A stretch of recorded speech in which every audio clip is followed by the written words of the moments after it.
ตื่นมือเศร้าเห็นจังลายังมีเอียงเก็บกำไว้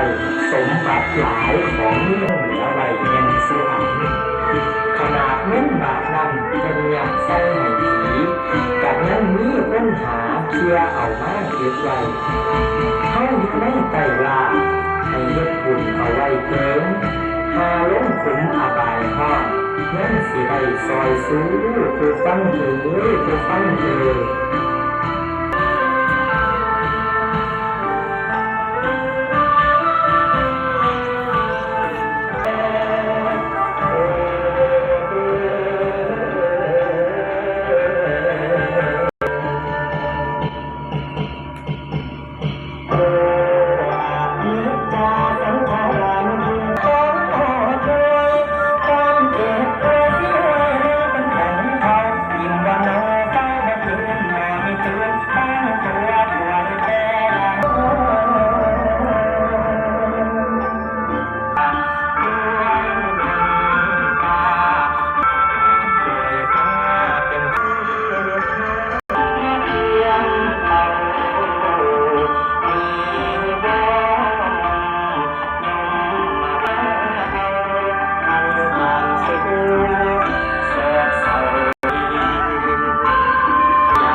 ชันที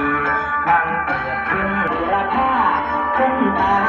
ปาจิ้มเหลืองค่อยเกษาหวยต่างขึ้นหันไหวแม่นสิ้นไว้เดินตาบาลามีเกินตาเกิดเวลาอยู่โลกโศกเจ้าดังผี